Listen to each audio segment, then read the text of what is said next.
India 10 news బులెటిన్లో ముందుగా headlines.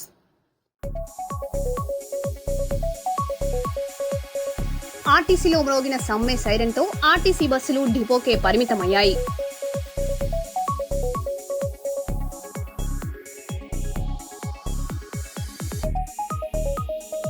Kurnool new bus stand వద్ద డ్రంక్ అండ్ డ్రైవ్ తనిఖీలు.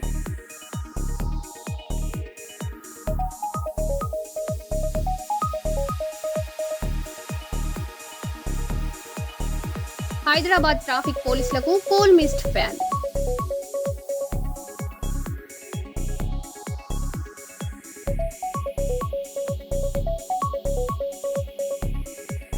చైన్ స్నాచింగ్ చేసిన ఇద్దరిలో ఒకరి అరెస్ట్, పల్సర్ మోటార్ సైకిల్ స్వాధీనం.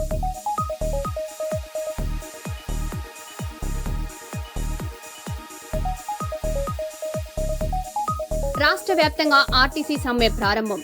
డిమాండ్లపై జేఏసీ కఠిన హెచ్చరిక.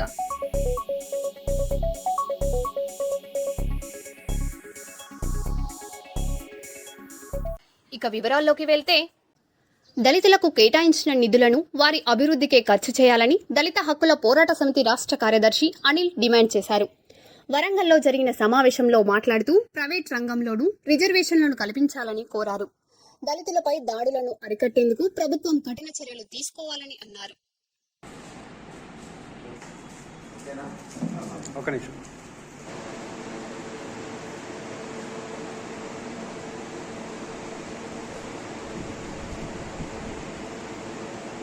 రెండు 2026-27 సంవత్సరానికి సంబంధించి దళిత సంక్షేమం కొరకు కేవలం 11,784 కోట్లు మాత్రమే కేటాయించింది.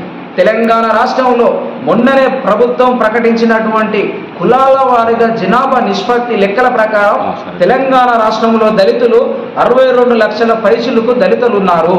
ఈ 62 లక్షల పైచులకు దళితులు మొన్న కేటాయించినటువంటి 11,000 పైచులకు కోట్లను పంచుకుంటే ఒక్కొక్క మనిషికి 1984 రూపాయలు వస్తుంది. ఈ 1984 రూపాయలతోని ఒక సంవత్సరం పాటు దళితులకు సంబంధించినటువంటి విద్య కొరకు కావచ్చు, ఉపాధి కొరకు కావచ్చు, వైద్యం కొరకు కావచ్చు, దళితుల సంక్షేమానికి సంబంధించినటువంటి దాన్ని నువ్వు ఎట్లా చేస్తావని చెప్పేసి దళిత హక్కుల పోరాట సంఘంగా మేము అడుగుతా ఉన్నాం. అందుకే SC/ST సబ్ ప్లాన్ యాక్ట్ ప్రకారం దళితులకు కేటాయించినటువంటి నిధులు పక్కదారి పట్టకుండా వారి సంక్షేమం కొరకే ఖర్చు పెట్టాలని ఈ మహాసభలో మేము తీర్మానం చేసుకోవడం జరిగింది. ఇంకా అతి ముఖ్యమైనటువంటి విషయం, మొన్ననే సుప్రీంకోర్టు ఇచ్చినటువంటి తీర్పు, దళితులు ఇతర మతాలోకి వెళితే వాళ్లకు రిజర్వేషన్ విధానం వర్తించదని ఈ దేశ అత్యున్నతమైనటువంటి న్యాయస్థానం తీర్పునిచ్చింది. మేము కేంద్ర బీజేపీ ప్రభుత్వాన్ని డిమాండ్ చేస్తూ ఉన్నాం. ఈ దళిత జనాభాల దళితుల పక్షాన కేంద్రమే సుప్రీంకోర్టులో ఒక రిట్టు దాఖలు చేసి భారత రాజ్యాంగం కల్పించినటువంటి మత స్వేచ్ఛ హక్కును, అదే రకంగా మాట్లాడే హక్కును, జీవించే హక్కును కాపాడడం కొరకు భారత ప్రజాస్వామ్యంగా రాజ్యాంగబద్ధంగా పరిపాలన చేస్తున్నటువంటి బీజేపీ ఈ దేశంలో అణగారిన వర్గాల మత స్వేచ్ఛను కూడా కాపాడడం కొరకు ఒక సుప్రీంకోర్టులో రిట్ దాఖలు చేయాలని మేము డిమాండ్ చేస్తూ ఉన్నాం. ఈ దళిత క్రిస్టియన్కు సంబంధించిన దానిపైన సుప్రీంకోర్టు కూడా దాన్ని పునర్సమీక్షించాలని కూడా మేము డిమాండ్ చేస్తున్నాం. కరీంనగర్ కోతి రాంపూర్ బైపాస్ వద్ద అదుపు తప్పిన ఆర్టీసీ బస్ ఎదురుగా వస్తున్న లారీని ఢీకొట్టడంతో ఘోర ప్రమాదం చోటు చేసుకుంది. ఈ ఘటనలో బస్సు ముందు భాగం ధ్వంసమై పలువురు ప్రయాణికులు గాయపడ్డారు. గాయపడిన వారిని వెంటనే సమీప ఆసుపత్రులకు తరలించారు. ఘటనతో అక్కడ ఉద్రిక్త పరిస్థితులు నెలకొన్నాయి. ఆర్టీసీ కార్మికుల సమ్మె నేపథ్యంలో శిక్షణ లేని డ్రైవర్లతో బస్సులు నడపడం ప్రమాదాలకు దారితీస్తుందని ప్రయాణికులు ఆగ్రహం వ్యక్తం చేశారు. ఈ నిర్లక్ష్యమే ప్రమాదానికి కారణమైందని బాధితులు ఆరోపిస్తున్నారు.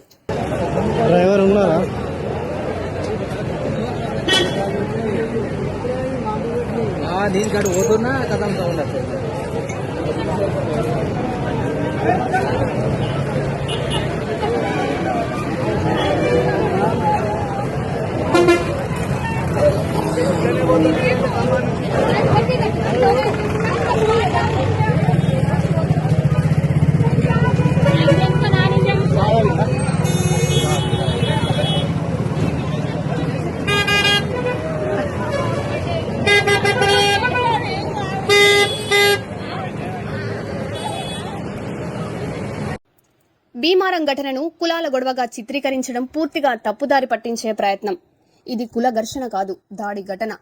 నిందితులపై చర్యలు తీసుకోవాల్సింది పోయి విషయాన్ని మళ్లించడం సిగ్గుచేటు. గాయపడి ఆసుపత్రిలో చికిత్స పొందుతున్న గోపాల్ని పరామర్శించకుండా రాజకీయాలు చేయడం సరైంది కాదు. దాడిని ఖండించి నిందితులను వెంటనే అరెస్టు చేసి హత్యాయత్నం కేసును నమోదు చేయాలని డిమాండ్. హత్య రాజకీయాలను ప్రజలు సహించరు.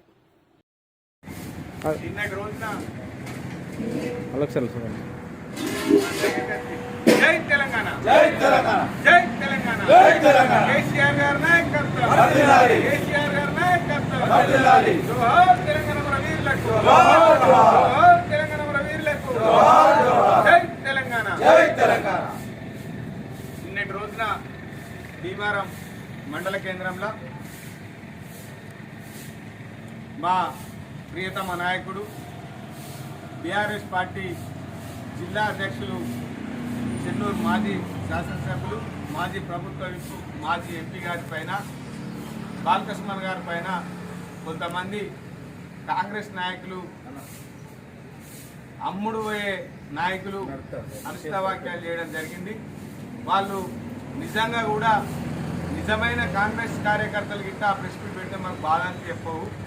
ప్రెస్ మీట్ పెట్టిన నాయకులు ఎవరయ్యా అంటే ఏ పార్టీ అధికారంలో ఉంటే ఆ పార్టీకి పోయి అక్కడ కొమ్ము కాసే నాయకులు నిన్న ప్రెస్ మీట్ నిర్వహించడం నిజంగా సిగ్గుచేటు. ఎందుకంటే పార్టీలు మారే క్రమంలో అధికార పార్టీకి అక్కడ ఉన్న ఎమ్మెల్యేకు, మంత్రికి దగ్గర కావాలంటే ఇటువంటి చిల్లర వ్యవహారం చేయాలి. కాబట్టి ఈ చిల్లరగాళ్ళు ఆ చిల్లర వ్యవహారం చేస్తూ ఉన్నారు. మేము ఒక్కటే అడుగుతా ఉన్నాం, బాల్క సుమన్ ఎలాంటి వివేక్ వెంకటస్వామి గారి అనుచరులు నిన్న వారి సూచన మేరకు ఎక్కడ కనిపిస్తే అక్కడ బీఆర్ఎస్ పార్టీ నాయకులపై దాడి చేయడం, వారు బీఆర్ఎస్ పార్టీ నాయకులు ఏదన్నా తప్పిదం చేస్తే అందులో కేసులో ఇప్పించడం, ఇదే తతంగం జరుగుతూ ఉంది. నిన్న గోపాల్ అనే వ్యక్తి చెన్నూరులో బాల్క సుమన్ గారి జైనింగ్ ప్రోగ్రాంలో అతను అక్కడ వ్యవహరించిన మా పార్టీ కార్యకర్త కాబట్టి ఆ కార్యకర్తల సూచన మేరకు అతను అక్కడ చెన్నూరులో ఉండలేదు. అతని కాపు కాసి నిన్న 7 గంటల సమయం లోపల అతను భీమారం చేరుకోవడం జరిగింది. ఇది రీత్యా కాపు కాసి మరి వారి ఇంటికి వెళ్ళి మరి ఆ యొక్క వ్యక్తిని తీసుకువెళ్ళి పెట్రోల్ బంక్ దగ్గర కొట్టుకుంటా మరి ఆత్మహత్య చేసే ప్రయత్నం చేసిన విజయలక్ష్మి చందు సర్పంచ్ గారు నైతిక బాధ్యత మీరే వహించాలని మేము డిమాండ్ చేస్తాం.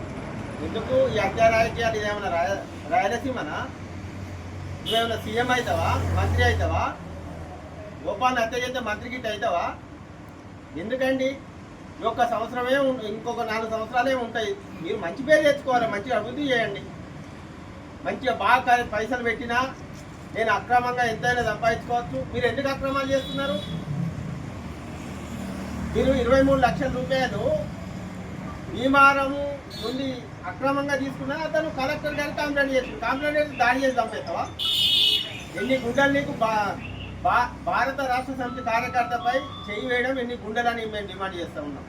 బిడ్డ, భారత రాష్ట్ర సమితి కార్యకర్త మీద దాడి చేయడం, మరి ఈ యొక్క 10 నుంచి 20 వేల మంది కార్యకర్తలు ఉంటారు, వారు తలుచుకుంటే ఈ యొక్క చందు విజయలక్ష్మి గారు తట్టుకుంటారని మేము డిమాండ్ చేస్తూ ఉన్నాం. మీకు ఎన్ని గుండెలు కావాలి, ఎంత ధైర్యం కావాలి? ఈరోజు బాల్క సుమన్ గారి పిలుపు మేరకు మూలరాయి రెడ్డి గారు ఇక్కడ వారి సారథ్యం లోపల ఈరోజు ప్రెస్ మీట్ పెట్టడం జరిగినది. మీరు ఈ యొక్క ఘనకార్యానికి తక్షణమే క్షమాపణ చెప్పాలి. వీరిపై అత్యాహత్య కేసు నమోదు చేయాలని మేము ఈ యొక్క పోలీసులను మేము డిమాండ్ చేస్తూ ఉన్నాం. ఏదో కుటుంబం కేసులు పెట్టి మేము తప్పించుకుంటామని అంటే ఎస్ఐ గారికి మేము డిమాండ్ చేస్తూ ఉన్నాం. మీరు ఎందుకండి? అతను లిఫ్ట్ చేసుకుపోయింది కరెక్టే, పోలీసు ఎక్కడ పెట్రోల్ బంక్ దగ్గర ఆ నుంచి అతను తప్పించుకొని ఆవిడ చౌరస్తల కాడికి వచ్చిండు. అతని మీద అత్యాహత్య కేసులు నమోదు చేయాలా? చేయాలి. కానీ మీరు తక్షణ తూతు మంత్రంగా మేము కేసులు చేస్తామని అంటే ఎస్ఐ గారు మీరు అధికార పార్టీ కొమ్ము కాస్తున్నారు, మీ మీద మానవ హక్కుల సంఘానికి వెళ్తాం, హైకోర్టుకి వెళ్తాం, తస్మాత్ జాగ్రత్త అని మేము డిమాండ్ చేస్తాం. ఏం ఇక్కడ బాల్క సుమన్ కార్యకర్త అంటే ఎవరు భయపడేటోడు కాదు, సచ్చిన మంచిదే కానీ ఎవరు అయ్యో భయపడం. మేము నీతి నియాగా కొట్లాడతాం, పేగులు మెడకేసుకొని అటుకులు బుక్కుంటా మేము పార్టీ కార్యక్రమాల్లో పాల్గొంటున్నాం. పార్టీ కార్యకర్తలం, బాల్క సుమన్ గారు కేసీఆర్ గారి నాయకత్వం లోపల ఈ యొక్క భీమారంలో ఎన్నడూ ఇట్లా హత్యారాజకీయాలు జరగలేదు. ఏం చేస్తారండి? ప్రశ్నిస్తే చంపేస్తారా? దీన్ని మేము తీవ్రంగా ఖండిస్తూ మరుక్షణమే మీరు క్షమాపణ చెప్పేలోపు క్షమాపణ చెప్పాలని మేము డిమాండ్ చేస్తాం. తూర్పు గోదావరి జిల్లా నల్లజర్ల దేవరపల్లి పోలీసుల హెచ్చరిక. వేసవిలో బయట నిద్రించే వారు జాగ్రత్తలు పాటించాలని సూచించారు. మెడలో విలువైన ఆభరణాలు ధరించవద్దని, అనుమానాస్పద వ్యక్తులు కనిపిస్తే వెంటనే 112కు సమాచారం ఇవ్వాలని కోరారు. బంగారం మెరుగు పేరుతో మోసగాళ్లను నమ్మవద్దని హెచ్చరించారు. రాత్రివేళ గస్తీ పెంచినట్లు పోలీసులు తెలిపారు.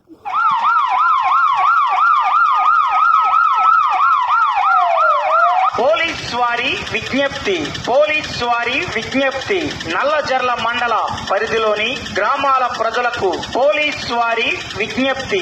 వేసవి కాలం సందర్భంగా ప్రజలు మీరు మీ ఇంటి బయట నిద్రించుచున్న సమయంలో మీ బంగారు వస్తువులు, నగదు, విలువైన వస్తువులు జాగ్రత్తగా చూచుకొనుటకు వాటిని బ్యాంకు లాకర్ లో గాని భద్రత గల ప్రదేశంలో గాని ఉంచవలెను. అలాగే మీరు మీ ఇంటిని వదిలి వేరే ఊళ్లకు వెళ్ళినప్పుడు మీ యొక్క రాకపోకలు పోలీస్ వారికి తెలియజేయవలను. ఎందుకనగా తాళం వేసి ఉన్న ఇండ్లను దొంగలు ఆసరాగా తీసుకుని నేరం చేయడానికి ప్రయత్నించే అవకాశం ఉన్నది. అలాంటి విషయాలలో ముందుగానే ప్రజలు జాగ్రత్త పడుటకు సీసీటీవీలను ఏర్పాటు చేయడం, మీ యొక్క మనుషులను ఇంటిలో ఏర్పాటు చేసుకోవడం చేయవలను. అనుమానాస్పదంగా ఎవరైనా కనిపించిన ఎడల 112కు ఫోన్ చేసి సమాచారం తెలియజేయవలను. వేసవి కాలం సందర్భంగా నేరాలు, దొంగతనాలు జరగకుండా ప్రజలు జాగ్రత్త పడవలను. ఇట్లు నల్లజర్ల పోలీస్. సిద్దిపేట జిల్లా గజ్వల్లో రోడ్డు భద్రతపై అవగాహన కార్యక్రమం నిర్వహించారు. డీజీపీ శివధర్ రెడ్డి ముఖ్య అతిథిగా పాల్గొని ట్రాఫిక్ నియమాలు తప్పనిసరిగా పాటించాలని సూచించారు. లెఫ్ట్ నుంచి ఓవర్టేక్ చేయవద్దని హెచ్చరించారు. హెల్మెట్, సీట్ బెల్ట్ వినియోగం తప్పనిసరి అన్నారు. ఈ కార్యక్రమంలో అధికారులు, పోలీస్ సిబ్బంది పాల్గొన్నారు. తెలంగాణ స్టేట్ శ్రీ పి శివధర్ రెడ్డి గారికి మరొకసారి గట్టిగా చెప్పలు కొట్టి విధంగా ఆహ్వానం పలకాల్సిందిగా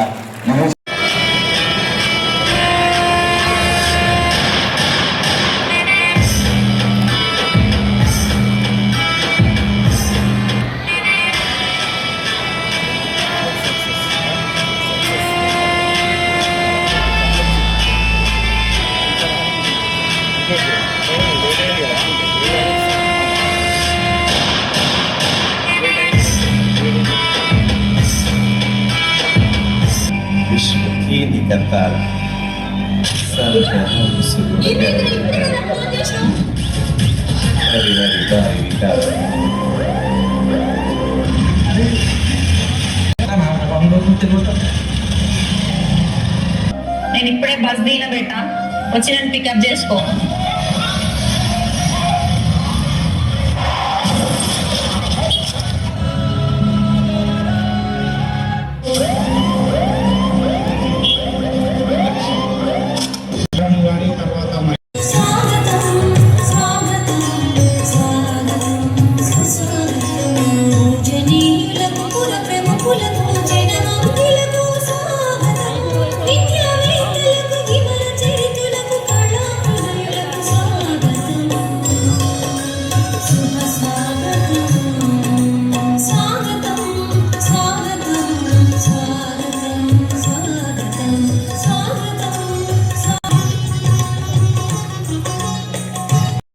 బట్టాలు లేకుండా విధులు నిర్వర్తించే పోలీసు వాళ్ళంతా కూడా మన కోసం ఇలాంటి మంచి కార్యక్రమం ఏర్పాటు చేశారు. అందరి కోసం ఒక్కసారి పోలీసు వాళ్ళ కోసం ఒకసారి గట్టిగా చెప్పబడ్డారు. శిక్షణ తన విద్యుత్ ధర్మంగా పవిత్రాయ సాధన వినాశయ గుర్తునామన్న గీతా వాక్యానికి వ్యాఖ్యానప్రాయంగా నిలిచి ధర్మ దండవరులై శాంతి భద్రతలను పటిష్టంగా భద్రపరుస్తూ విశ్వ విలీల గగనాంతరాలలో సమత శాంతి విహంగాలలో స్వేచ్ఛగా నిర్వహింపజేస్తున్నటువంటి విశేష ప్రజ్ఞావంతులు, అశేష ప్రతిభా శ్రీమంతులు, రక్షక పద శాఖలో అప్రతిహిత వీరునిగా వెలుగుతున్నటువంటి గౌరవనీయులు శివధర్ గారు ఐపీఎస్, గౌరవనీయులు శ్రీ పి శివధర్ గారు IPS, BJP Telangana state awareness create చేస్తున్నాం. ఈ క్యాంపెయిన్ మీ అందరి కోసం, ప్రజల కోసం భద్రత గురించి అవేర్నెస్ క్రియేట్ చేయాలని. ఇప్పుడు మీరు విన్నారు, ఒక ఫ్యామిలీ ఒక ట్రాఫిక్ యాక్సిడెంట్ ఫేస్ చేసిన ఫ్యామిలీ వాళ్ళు పడే బాధ, ఈ లైఫ్ టైం బాధని, ఇది అవాయిడబుల్ యాక్సిడెంట్. మేము ఇప్పుడు ఒక మనిషి జీవితం అంటే 100 సంవత్సరాలు అనుకుందాం, కానీ అది 100 సంవత్సరాల తర్వాత ఎలాగో మేము చనిపోవాల్సింది అందరం, ఈ రూమ్లో ఉన్న వాళ్ళు అందరం. కానీ ఇలాంటి ట్రాఫిక్ యాక్సిడెంట్స్, చాలా అవాయిడబుల్ ట్రాఫిక్ యాక్సిడెంట్స్లో చనిపోతే ఆ ఫ్యామిలీ పడే బాధ, ఆ 100 సంవత్సరాల జీవితం కూడా ఒక 500 సంవత్సరాల బాధలాగా ఉంటుంది. ఎందుకంటే వాళ్ళు పడే ఫైనాన్షియల్ హార్డ్షిప్స్, ఎమోషనల్ హార్డ్షిప్. ఒక ఫ్యామిలీకి యాక్సిడెంట్ అయిందనుకోండి, దాంట్లో మెయిన్ బ్రెడ్ విన్నర్, ఆ ఇంటికి మెయిన్ ఎర్న్ చేసే ఫ్యామిలీ మెంబర్ చనిపోయినా లేదంటే డిసేబుల్డ్ అయినా ఆ ఇంటికి ఇంకా ఫైనాన్షియల్ హార్డ్షిప్లో పడిపోతారు. స్కూల్ పిల్లలు ఉంటే స్కూల్కి వెళ్ళాలంటే కష్టం, కాలేజ్ పిల్లలంటే ఇంకా కాలేజ్ ఫీజు కడతాం కష్టం. అలానే డిసెబిలిటీతో ఉన్నారంటే మెడికల్ ఫీజు, దాని ఆ రెగ్యులర్ ట్రీట్మెంట్, అలాంటి హార్డ్షిప్స్ వాళ్ళు చూస్తూ, మేము ముందు కూడా విన్నాను, వాళ్ళు చెప్పారు, ఇన్స్పెక్టర్ చెప్పారు, మంచి స్కూల్కి వెళ్ళే వాళ్ళ పిల్లలు ఇప్పుడు ఇటుక బట్టి ఫ్యాక్టరీలో వర్క్ చేస్తున్నారని, ఇల్లు నడపాలని. సో మీరు దీంట్లో అర్థం చేసుకోవాల్సిన విషయం ఏంటంటే ఇది చాలా అవాయిడబుల్. మీరు రాంగ్ సైడ్ డ్రైవ్ చేయకపోతే, సీట్ బెల్ట్ ధరిస్తే, హెల్మెట్ వేసుకుంటే, ట్రాఫిక్ రూల్స్ పాటిస్తే, ఇలాంటి చాలా అవాయిడబుల్ యాక్సిడెంట్స్ మీరు ప్రివెంట్ చేయగలరు. మీ ఫ్యామిలీకి ఈ ఒక ప్రామిస్ దట్ మీరు ఇంటికి బయటకు వెళ్ళారంటే క్షేమంగా తిరిగి వస్తారని, ఈ అరైవ్ అలైవ్ అనే కాన్సెప్ట్, ఈ ఒక విషయం మీదనే దట్ మీరు మీ ఫ్యామిలీస్కి ప్రామిస్ చేస్తున్నారు, ఇంటి నుంచి నేను ఇలా బయటకు వెళ్తున్నానంటే క్షేమంగా తిరిగి వస్తానని. ఇది చేయాలంటే ఈ కొన్ని చిన్న చిన్న విషయాలు, ఈ ట్రాఫిక్ రూల్స్ని పాటిస్తాము, ఇది చేస్తే మీ ఫ్యామిలీ ఇట్లాంటి యాక్సిడెంట్స్ అవ్వకుండా మంచి హెల్తీ ఫ్యామిలీగా, హ్యాపీ ఫ్యామిలీగా ఉంటుంది. అలానే డిఫెన్సివ్ డ్రైవింగ్ అని కూడా పీపీటీ పెట్టి మీ అందరికీ కూడా చెప్తాం జరిగింది. చాలాసార్లు మీ తప్పు ఉండదు, రోడ్డు మీద మీరు నడుపుతున్నారు, ఆపోజిట్ నుంచి నడిపే వాళ్ళు తప్పుగా నడుపుతుంటారు. అట్లాంటి దాంట్లో కూడా మీరు చిన్న చిన్న ప్రికాషన్స్ తీసుకొని వేగంగా నడపకుండా, ఓవర్ స్పీడింగ్ చేయకుండా ఉంటే అలాంటి ఇన్సిడెంట్స్ని మీరు అవాయిడ్ చేయగలరు. ఇప్పుడు ముందు నుంచి వచ్చే పర్సన్ తన కూడా రాంగ్ రూట్లో వస్తూ స్పీడ్గా నడుపుతూ వస్తున్నాడు అనుకోండి, మీరు ఆ దూరం నుంచే గమనించి అలర్ట్గా ఉండి డిఫెన్సివ్ డ్రైవింగ్ని పాటిస్తే మీరు ఆ యాక్సిడెంట్ని అవాయిడ్ చేయగలరు. సో రోడ్ మీద మీరు బండి ఎక్కారంటే వేరే పర్సన్ ఎలా నడుపుతున్నారో అది కూడా మీరు అలర్ట్గా ఉండి గమనించి చేయాలి.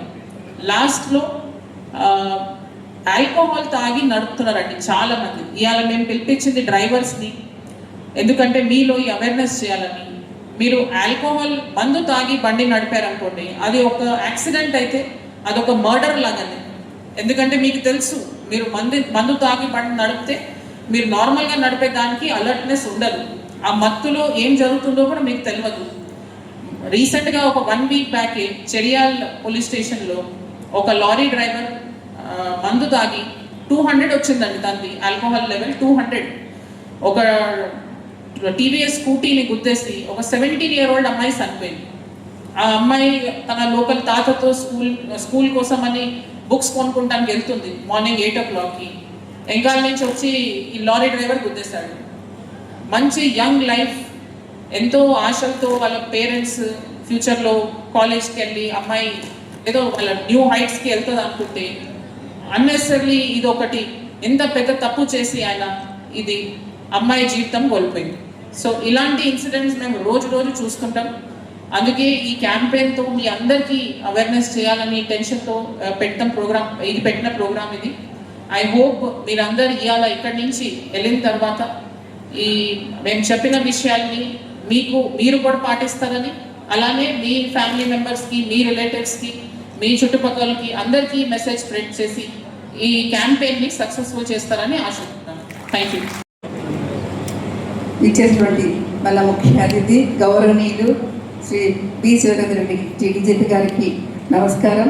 అదే రకంగా మన కమిషనర్ ఆఫ్ పోలీస్కి, అదే రకంగా అడిషనల్ సిపిస్కి, ఎస్సిపిస్ అండ్ ఆర్డీఓస్, మీడియా ప్రతినిధులు, ఈ కార్యక్రమానికి ఇచ్చేటువంటి అందరికీ, అదేవిధంగా పోలీస్ సిబ్బంది అందరికీ కూడా నా యొక్క నమస్కారాలు. ప్రభుత్వం ప్రతిష్టాత్మకంగా చేపట్టినటువంటి 99 రోజుల కార్యాచరణ ప్రణాళిక ప్రజాపాలన ప్రగతి ప్రణాళికలో భాగంగా ప్రభుత్వం ప్రతి ప్రత్యేకమైన థీమ్స్ తోటి మనం ఈ కార్యక్రమాలను చేసుకుంటున్నాము. 3వ వారము అరైవ్ ప్రోగ్రాం మనం చేసుకుంటున్నాము. కాబట్టి దీనిలో భాగంగా ప్రతిరోజు ఒక కార్యక్రమాన్ని మనం చేసుకుంటున్నప్పుడు భాగంగా ముఖ్యంగా ఎందుకని ఈ థీమ్ కూడా మనకి దీనిలో ఇంక్లూడ్ చేసింది, ఇప్పటివరకు ఏదో ఈ ట్రాన్స్పోర్ట్ డిపార్ట్మెంట్ వాళ్ళు, ఇది పోలీస్ డిపార్ట్మెంట్ల సమస్య అని అందరూ పరిగణిస్తున్నారు. కాదండి, ఇది ప్రతి ఒక్కరి సమస్య. ఎందుకంటే మన సిద్దిపేట జిల్లాలో కాదు, రాష్ట్ర వ్యాప్తంగా అనేక మరణాలు రోడ్డు ప్రమాదాలు జరుగుతూ ఉన్నాయి. ఈరోజు మనం డేటాను కనుక పరిశీలిస్తే 2024లో ఫ్యాటల్ యాక్సిడెంట్స్ 297 జరిగితే 314 మంది చనిపోవడం జరిగింది. 339 నాన్ ఫ్యాటల్ యాక్సిడెంట్స్ జరిగితే 600 మంది ఇంజూర్ అయ్యారు. 2025 సంవత్సరంలో చూసుకుంటే డేటా ఫ్యాటల్ యాక్సిడెంట్స్ 269 జరిగినాయి, 285 మంది చనిపోయారు. నాన్ ఫ్యాటల్ యాక్సిడెంట్స్ డేటా మనం చూసుకుంటే 352 జరిగినాయండి, 608 మంది ఇంజూర్ అయ్యారు. అంటే ఏంటి, దాదాపుగా ప్రతిరోజు ఎవరో ఒక యాక్సిడెంట్ జరుగుతూ ఉంది, మరణం కానీ ఇంజూరీ అవ్వడం కానీ జరుగుతూ ఉంది.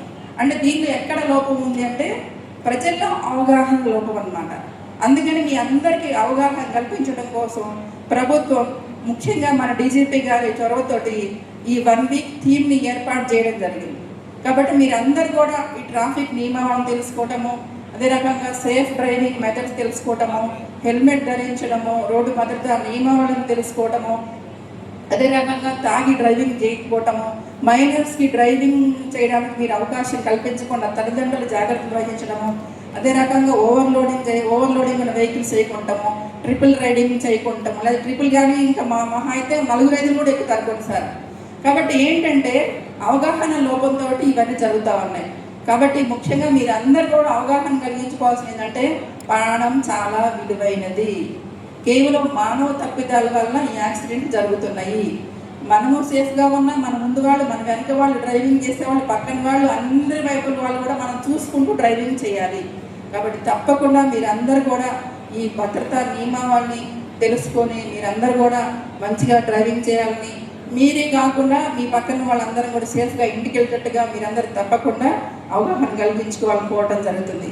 ముఖ్యంగా ముందర కాన్సన్ట్రేషన్, నిద్రపోకుండా కూడా చాలామంది డ్రైవర్స్ కంటిన్యూస్గా డ్రైవింగ్ చేస్తుంటారు, 6 hours, 8 hours, 10 hours, 12 hours.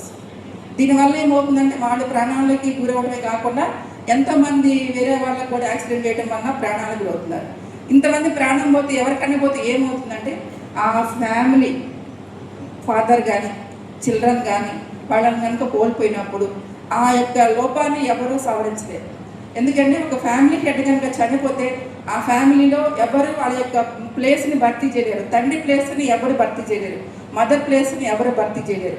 Children చనిపోతే కనుక ఆ ఫ్యామిలీ తల్లిదండ్రులు ఎంతో సఫర్ అవుతారు, మళ్ళీ వాళ్ళని తిరిగి ఎవరూ తీసుకురాలేరు. కాబట్టి ప్రాణం విలువైనది. కాబట్టి తప్పకుండా మీరందరూ కూడా రోడ్డు భద్రతా నియమావళిని తప్పకుండా పాటించాలని, దీన్ని ప్రత్యేక శ్రద్ధ తీసుకోవాలని కోరుకుంటున్నాను. Thank you. దానికి చాలా మంచి స్పందన ఉన్నది. నేను ఆదిలాబాద్, నిర్మల్, జూడగాడ్, అట్లా పుట్నూరు లాంటి ఈవెన్ రిమోట్ ఏరియాస్లో కూడా పోయి వచ్చినాను నేను లాస్ట్ 3-4 డేస్లో. ఇందులో చాలా మంచి రెస్పాన్స్ ఉన్నది. ఈవెన్ ఇప్పుడు మారుమూల ప్రాంతాల్లో ఉండేటువంటి గోండు గుడాల వాళ్ళు కూడా మేము పూర్తి 100% మేము ఇది పాటిస్తామని చెప్పి వాళ్ళు గ్రామ పంచాయతీలు వాళ్ళ రెజల్యూషన్స్ కూడా పాస్ చేసాము. సో మంచి రెస్పాన్స్ ఉన్నది. సో దీన్ని లాస్ట్ 3 months నుంచి చేస్తున్నాము. ఇందులో 3 months జనవరిలో చేస్తున్నాం, ఇది డిసెంబర్లో చేస్తున్నాం. ఇది జనవరిలో ఆనరబుల్ సీఎం గారు దాన్ని లాంచ్ చేసింది ప్రోగ్రామ్ అరైవల్. ఈ లాంచ్ చేసిన ప్రోగ్రామ్ని గవర్నమెంట్ ప్రోగ్రామ్లో కూడా భాగంగా చేస్తున్నాం. ఇది ఓన్లీ పోలీస్ డిపార్ట్మెంట్లో, ట్రాన్స్పోర్ట్ డిపార్ట్మెంట్లో చేస్తే సరిపోదు. వాళ్ళ ఇది ఒక హోల్ ఆఫ్ ద గవర్నమెంట్ ఇనిషియేటివ్గా ఉండాలి. అన్ని వింగ్స్ ఆఫ్ ద గవర్నమెంట్, అన్ని ప్రభుత్వంలో ఉండేటువంటి అన్ని శాఖలు కూడా ఇందులో పార్టిసిపేట్ చేయాలి. అట్లనే ఒక ప్రభుత్వ వింగ్స్ ఉన్న వాళ్ళు కాకుండా ఈవెన్ పొలిటికల్ ఎగ్జిక్యూటివ్స్ కూడా, పొలిటికల్ ఫంక్షనరీస్ కూడా రైట్ ఫ్రమ్ విలేజ్లో ఉండేటువంటి గ్రామంలో ఉండేటువంటి వార్డ్ మెంబర్ స్థాయి నుంచి హైట్ లెవెల్లో స్థాయి సీఎం స్థాయి వరకు అందరూ కూడా ఇందులో ఇన్వాల్వ్ కావాలి. పోలీస్ డిపార్ట్మెంట్, ట్రాన్స్పోర్ట్ డిపార్ట్మెంట్ కాకుండా ఇటు అన్ని శాఖల వాళ్ళు అన్ని పొలిటికల్ ఎగ్జిక్యూటివ్స్ పార్టిసిపేట్ చేస్తే బాగుంటుంది ఉద్దేశంతో ఈ కార్యక్రమం నడిపిస్తాను. Thank you. జగపతి బాబు చేతుల మీదుగా హైదరాబాద్లో కోనికి లక్స్ ఘనంగా ప్రారంభమైంది. అందమైన శైలి, విలాసవంతమైన వాతావరణంలో ఈ ప్రారంభోత్సవం ఆకట్టుకుంది. చర్మ సంరక్షణ, కేశ సంరక్షణ, సౌందర్య సేవలకు ఒకే చిరునామాగా కోనిక్ లక్స్ నిలవనుంది. విలాసానికి కొత్త నిర్వచనంగా, సౌందర్యానికి అంతిమ గమ్యస్థానంగా కోనిక్ లక్స్ రూపుదిద్దుకుంది.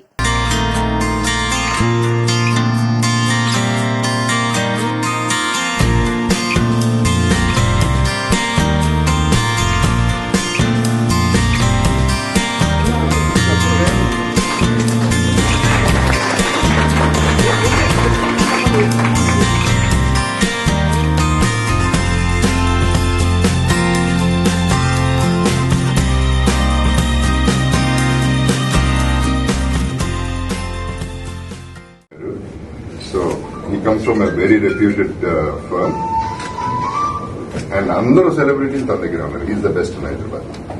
I would say he's the best in everything, and I really like his work. బాగా నచ్చి చాలా మందికి రికమెండ్ చేసి నేనైతే రెగ్యులర్ గా వస్తూ ఉంటాను. నాకు ఎంత ఇష్టం అంటే వీలైనంత వరకు తన ఇంటికి వెళ్ళకుండా నేనే వచ్చి చేర్చుకుంటాను sir. So that is the respect I have on him, and we have the mutual understanding always. మరో బులెటిన్లో మళ్ళీ కలుద్దాం. Stay tune.